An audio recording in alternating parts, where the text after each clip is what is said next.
right, welcome back again, and we are taking a look, of course, at Appendix B for our Cisco Cloud fundamentals. Now, this is outside, of course, of the realm of the official exam objectives, so it's extracurricular material is what we're taking a look at. And this idea, of course, is miscellaneous tips to help you as you get ready for this exam. Let's go ahead and take a look at my screen, and this will at least get us jump started in what we need to understand as well. Okay. Now, for this particular exam, especially if you're not exactly sure, make sure you understand that this is for exam 210-451, that this exam really counts heavily on not only the knowledge that we've presented here during our show, but also on previous experience that you have. It will be very helpful to you as you actually get into this exam that you understand that is very strongly reliant upon a lot of the different technologies that may not be specifically covered in the exam objectives itself, but require you to have a background in a lot of the things that we've been talking about here. So I do not recommend this if this is your very first Cisco exam to take, and I mentioned it during the overview, but I'm going to mention it here again as you prepare. So if this is your very first one, make sure you take some time and that you understand some of the actual basic knowledge in terms of virtualization in the networking side, as well as in the storage concepts that are mentioned here. And of course, also in trying to be able to understand some of the different things that you need if you're going to be helping someone in putting together a solution here for some type of cloud solution that's going to be available. Okay. Secondly, do not take every single topic and say, I need to memorize that. This is not about memorization. There are some things that you will memorize because you'll see them so frequently during our entire series together. But this is more about trying to put yourself into a scenario. And there's multiple scenarios that you may actually have to think about. So a scenario would be you are actually a person that's doing this. Okay. So think about it in terms of job roles is something that you want to make sure that you do understand.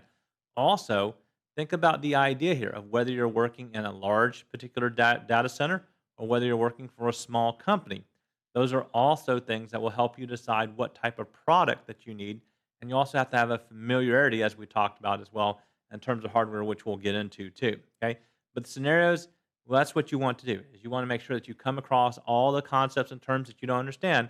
Make sure you can put them into a scenario.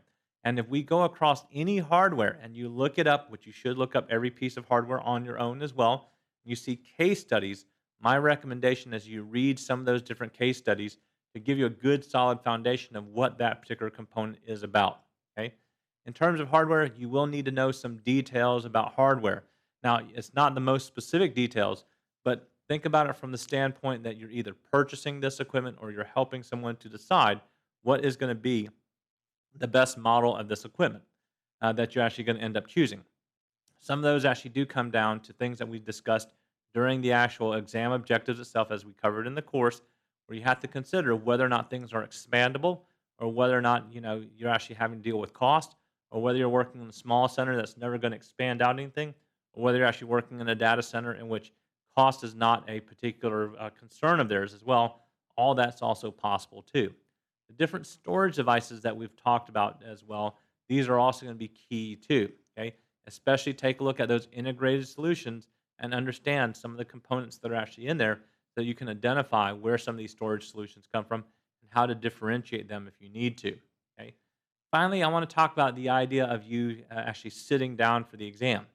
The exam itself, like we've mentioned here, is anywhere between 55 and on the exam objective it says 65 questions. Let's just round out to 70 just to be on the safe side here. Okay, and you'll get about 90 minutes. That gives you a little bit over a minute per question, but just kind of try and limit yourself. You don't have a ton of time, and the great thing is, since it is actually going to be questions that you will have to face, you also have to be able to do this: read the entire question, read all of the actual answers that are provided there, and then mark all the questions that, or mark the answer that you choose, all within a minute. So if you end up taking some type of practice exam, make sure you give yourself some timing to be able to do so.